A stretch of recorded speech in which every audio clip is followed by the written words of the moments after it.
E aí, pessoal, tudo bem com vocês? Espero que sim.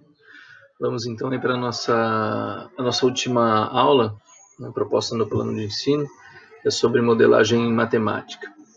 Eu penso que a modelagem matemática, né, é uma ferramenta interessante para mobilizar o conhecimento matemático nas propostas da educação do campo. Então, como na educação do campo, a ideia é que a gente sempre parta da realidade, estude a realidade e possa dar um entendimento para ela, entender com maior propriedade, a modelagem matemática auxilia isso na parte que diz respeito à matemática e tem aí uma afeição interdisciplinar que é bem tranquila de executar, né? E eu preparei aqui para vocês alguns elementos bastante simples, especialmente a distinção de algumas perspectivas de modelagem matemática, né? E uns indícios de alguns trabalhos aí que podem ajudá-los caso vocês tenham interesse na execução do estágio. Depois a gente pode falar um pouquinho mais sobre isso também. Então, do ponto de vista histórico, a modelagem ela vai surgir mais ou menos por volta da década de 1970, né, quando a gente vai caminhando aí para o fim da ditadura, né, e inventando um regime um pouco mais democrático, e surge junto com a etnomatemática, mais ou menos, né, mas com entendimentos diferentes, e surge com força por conta do aspecto da importância da realidade para o estudo na escola. Então, a modelagem seria uma proposta da matemática, né, do ensino de matemática, para alcançar, então, um ensino baseado na realidade dos estudantes. E com o tempo, né, lógico, hoje a gente aí vai em 1970, estamos aí em 2020, né, 50 anos. Em 50 anos de tempo a modelagem tem aí, e então é natural que haja uma quantidade muito grande de trabalhos, né? Obviamente é quantificável esses trabalhos, mas não sei se seria possível hoje em dia sistematizar todos esses trabalhos num único trabalho, né? Mas tem um trabalho que é de 2007, que é do professor Everaldo Silveira, que ele faz uma revisão de literatura dos trabalhos de modelagem. E acho que ele visualiza bastante trabalhos interessantes. E ele também vai observar que que é a partir do ano 2000 que essa quantidade de trabalhos acadêmicos sobre a modelagem aumenta de forma significativa. Então, dado esse longo tempo em que a modelagem existe no campo da educação matemática, e então é interessante sabermos que perspectivas a gente pode perceber no desenvolvimento de atividades voltadas para a modelagem. Então, eu estou me baseando nesse texto que está no canto inferior direito, do Kluber e Burak, de 2008, e esses autores, então, vão apresentar 4 perspectivas. Não a primeira, né? Eu fiz a opção de colocar isso como primeiro. A primeira que eu apresento para vocês é da professora Maria Bimbengut. Ela é uma professora da Universidade da FURB, que fica em Blumenau. E para ela, né, ela já trabalha com modelagem há bastante tempo, e para ela a modelagem visualiza a obtenção de um modelo que liga a matemática à realidade. Então, o aspecto do saber matemático culminaria em um modelo, né? Esse é o aspecto mais importante, né? Na proposta de modelagem matemática dela, né, quer dizer, supõe-se que os alunos já saibam o conhecimento de antemão, né, para então criar esse modelo, né, para eles olharem para aquele objeto e saber que ferramenta utilizar. Então, esse é um aspecto importante também que vai ter de distinção para as outras perspectivas.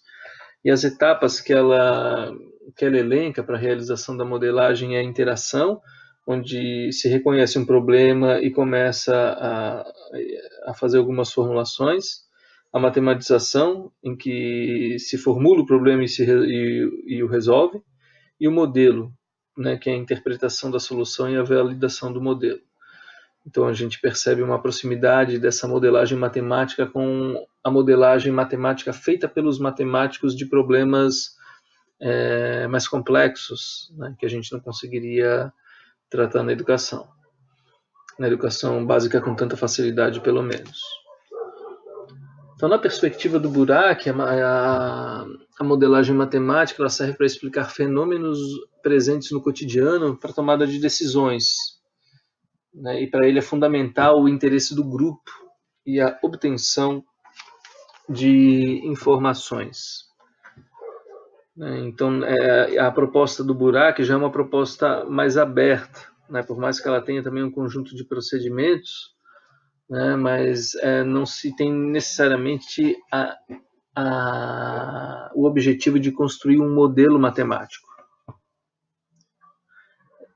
As etapas que o Burak propõe são a escolha do tema, né? Onde se define um tema que vai ser estudado com base no interesse dos estudantes. Isso pode ser feito de algumas formas, né? Então, uma pesquisa inicial exploratória para fazer uma apropriação inicial do tema, um levantamento de problemas, né? Então, com essa pesquisa prévia, estabelecer quais seriam os problemas que deveriam ser solucionados a partir de uma tomada de decisão. E o 4, a resolução de problemas e desenvolvimento do conteúdo matemático do tema. E, por fim, a análise crítica da solução. Então, a gente parece sutil, né, mas a gente observa algumas... pode parecer semelhante à proposta, mas ela tem distinções significativas, né? Então, o conteúdo que vai ser estudado, a matemática, fica para depois da análise inicial do problema, né? Que é diferente da BIM-BGUT, em que os alunos já sabem a ferramenta previamente que vão utilizar para criar o modelo.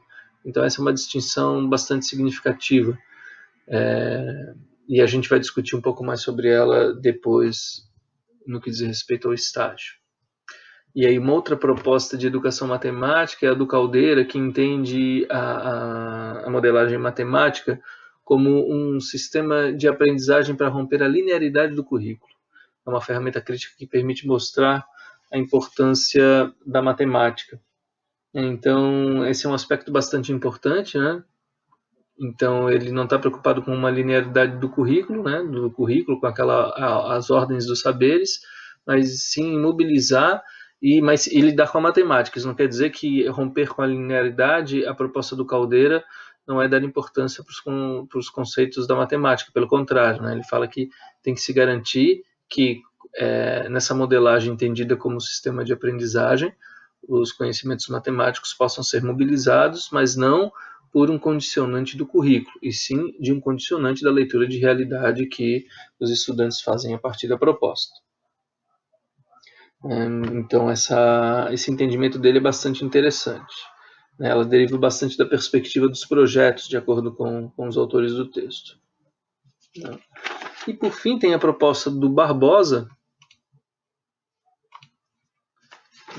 que é uma modelagem que prevê o protagonismo dos alunos e não tem procedimentos fixos, né? Não tem etapas. Então, para o Barbosa, há a necessidade de se indagar diferentes situações, né, para pensá-las matematicamente. Os autores percebem que essa proposta do Barbosa está muito próxima, né, é bastante influenciada em termos freirianos do ponto de vista da autonomia, por conta do protagonismo dos alunos, né, e a abordagem dos temas tem que ser necessariamente da realidade, né, e tem uma centralidade muito grande nos estudantes. E esses autores, o Kluber e o Burak, eles vão apontar que essas três perspectivas, né, do Burak, Caldeira e Barbosa, elas possuem relações, né, e se opõem, são distintas, né, da proposta então da BIM-BGUT. Eu acho que em dois aspectos muito importantes, né, que vale refrisar. Na proposta da BIM-BGUT, o conhecimento matemático ele é prévio ao estudo da realidade. E já nas outras propostas, né, é muito importante a participação do aluno, né? Então, esse é um aspecto bastante importante. E o outro, nessas outras três, né, o Burak, Caldeira e Barbosa, eles não estão muito preocupados com o modelo, não que ele não possa ser feito. Pode, mas a ideia de realizar a modelagem para eles é permitir um espaço de estudo, né, em que eles realizem as pesquisas e se apropriem sobre um tema e possam interpretar matematicamente, mas não necessariamente a partir da criação de um modelo, o que para a BIM Beguti, né, na perspectiva dela, parece ser chave. Essa listagem aqui que está um pouco deformada, que eu estou apresentando para vocês, ela está inserida num trabalho que eu vou deixar no Moodle lá para vocês, né, uma tabela com trabalhos listados pelo professor Everaldo, o trabalho que eu citei no começo da aula, e sobre as temáticas que ele percebe, né, dos trabalhos em que ele analisou. Então a gente percebe que o saúde, água e qualidade de vida, né, são temas aí bastante caros para os trabalhos em modelagem. Vale lembrar que qualidade de vida, né, é uma das partes temáticas aí da terceira e quarta fase de vocês. E saúde, água, animais, né, agropecuária também tem um foco razoável. Então, só de olhar essa tabela, a gente já percebe que, em uma medida bastante importante, a modelagem mobiliza aspectos da realidade. Então, isso para o nosso curso, ele tem um significado bastante importante, né? E acho que esses trabalhos, então, podem ser utilizados para auxiliar na preparação das aulas, não só do estágio, mas nas aulas que vocês futuramente ou agora ministram, né, de matemática, se for o caso. E aí, então, com relação ao estágio, e pensando um pouco nessas questões da modelagem, e especialmente no que se falou ali das perspectivas, eu pensaria numa flexibilidade na proposição. Né? Então, 3 professores dependem que a participação do aluno é central, e outro professor defende não que não seja central, mas que o professor já encaminhe o conteúdo já é decidido de antemão, né?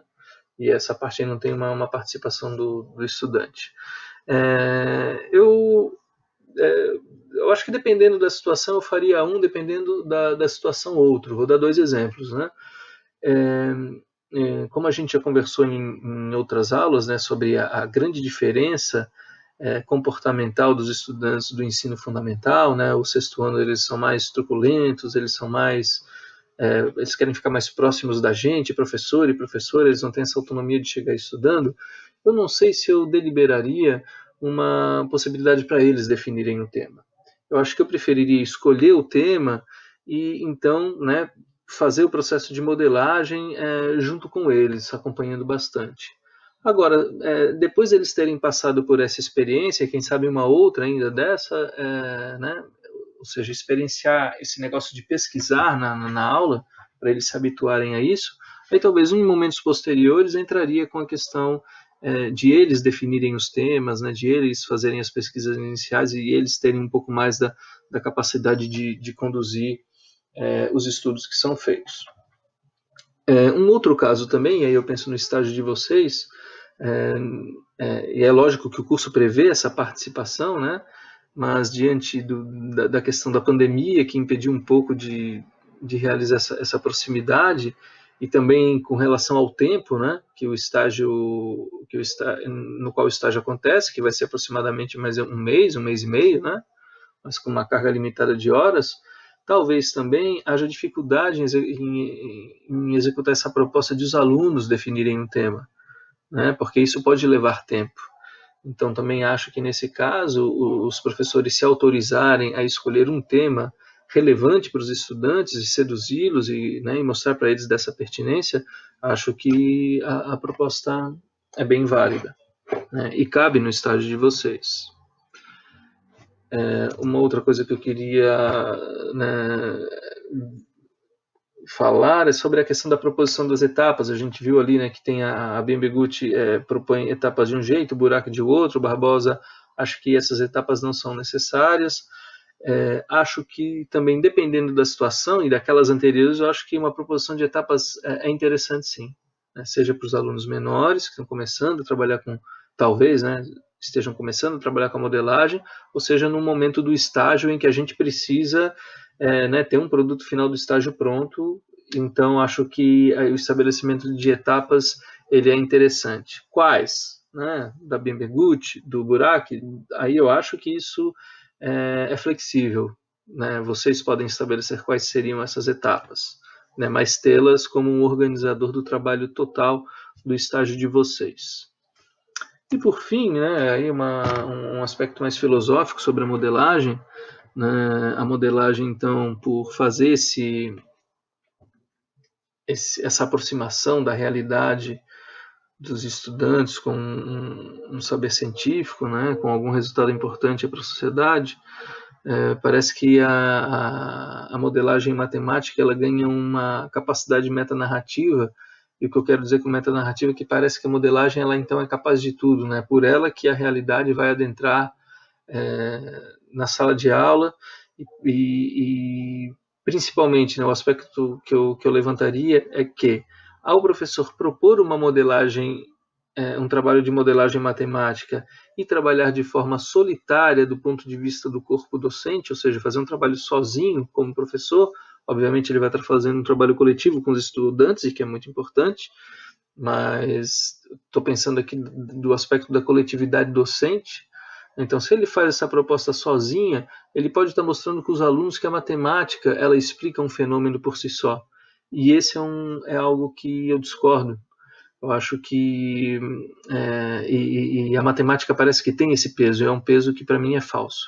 É óbvio que a matemática é uma ferramenta importante, que ela entrega uma leitura interessante da realidade, bastante importante por uma questão de quantitativa, né, por lidar com aspectos quantitativos e oferecer elementos para uma análise qualitativa, mas, para o meu entendimento, ela, para interpretar a realidade, ela é sempre imperfeita, né? Ela não alcança esse entendimento pleno de um fenômeno.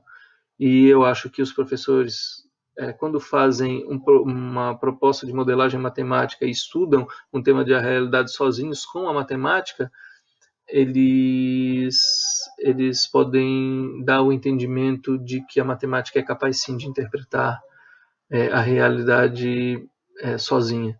E a gente sabe, né, no nosso curso, por a gente fazer essa proposta interdisciplinar, quando a gente tem então a participação, no nosso caso, da química, da física e da matemática, e lógico, dependendo da proposta, umas disciplinas trabalham mais, outras menos, mas num conjunto elas entregam muito mais do que a soma das partes, né? Mas é um conjunto muito mais amplo de informações sobre um estudo da realidade. E por isso que eu acho que a gente está numa posição privilegiada para falar de modelagem, né, porque a nossa proposta é interdisciplinar, e de executar uma tarefa bem honesta aí na educação básica para os estudantes. E eu selecionei alguns trabalhos também, eu estudei alguns trabalhos que aparecem lá no... Agora eu já não sei se foi que eu peguei do Everaldo ou se eu joguei no Google mesmo, né? Joga lá modelagem num tema e vê se sai o tema. Eu achei alguns, né? Então, como eu falei de alimentação para vocês dia desses, eu também achei um trabalho de modelagem sobre alimentação, que vai fazer um estudo do IMC, fala da alimentação dos brasileiros, ele seleciona por temas, né, o artigo. O aumento da população e alimentação, obesidade e depressão, cirurgia de obesidade. Então ele trata desses 3 temas. Acho que a gente também tem que ter uma sensibilidade, um cuidado quando faz a escolha dos temas da realidade, né? Então eu já pensei muito sobre esse IMC. Eu trabalhava com IMC com os estudantes. Eu falava um pouco sobre ele no curso também, quando eu tive a oportunidade de trabalhar fundamentos com outras turmas, eu falei, quando a gente fala de qualidade de vida, mas tem que ter um certo cuidado, porque no afã de sempre querer fazer coisas práticas com os alunos, colocar eles para se movimentar, o que é importante e necessário, a gente vai fazendo qualquer coisa. Então, por exemplo, eu não acho interessante que esse estudo do IMC parta de medir as medidas dos alunos, né? Medir a altura, medir a massa e fazer a conta e dizer se a criança está ou não está obesa. Isso pode ser um pouco constrangedor para algumas crianças. Então não é uma proposta que eu indicaria, né? E ele também, talvez ele possa até criar um certo padrão físico e de beleza que pode ser problematizado também, né? Então, olhemos para a realidade, mas não nos deixemos seduzir por qualquer coisa que ela pode nos permitir fazer em sala de aula. A gente tem que ter um olhar crítico para isso, né? E cuidadoso, né? Delicado, para não colocar as crianças em situações constrangedoras, né? Então, a questão da água também aparece bastante em trabalhos de modelagem, bastante em consumo de situações cotidianas, entendimento da conta de água. Eu lembro, essa é uma coisa que eu fazia bastante com os estudantes também. e acho que tem a sua relevância, mas a gente tem aquela informação, né, de que a quantidade de água que a gente usa ela é muito menor do que a quantidade de água que é utilizada na agricultura, por conta do modelo de monocultura que se utiliza, e também é muito utilizado nas indústrias, né? E existem proporções bastante famosas, né, da quantidade de água que se é utilizado para obter 1 quilo de carne, para obter uma calça jeans e tal. Então, é lógico, a gente tem todo um conforto, né, que alimentício, de roupas, vestuários que a gente tem com isso, mas tem que se pensar também nas saídas para se gastar menos água nesses âmbitos, né, e não ficar só no âmbito da nossa economia, que tem que ocorrer, lógico, né, ela está ligada diretamente aí com a falta ou não de água, né. E a agricultura também é uma temática bastante recorrente na modelagem matemática, né? E aí tem o trabalho da Débora, né, que eu tinha passado para vocês, e entendo que ela fez um trabalho de modelagem bastante interessante, né, fazendo a comparação da propriedade plantando 10 hectares de fumo ou 10 hectares com uma propriedade diversificada. E aí dá para fazer bastante coisa relacionada à matemática também. E era isso, pessoal, né? Em linhas gerais era isso. Vou deixar algumas referências lá para deixar na manga de vocês aí, se vocês puderem ler, excelente. Era mais ou menos isso. E depois então a gente conversa um pouco mais sobre as questões do estágio, tá certo? Um abraço para vocês, boas festas, tudo de bom. Espero que as aulas que eu tenha colocado no Moodle para vocês, elas tenham sido pelo menos satisfatórias, né, que possam ter feito vocês pensarem sobre esse processo de ser professor, que vocês já são, né? Eu espero que eu possa ter agregado de alguma maneira as reflexões que vocês fazem sobre a profissão de vocês. Um forte abraço e boas festas. Tchau!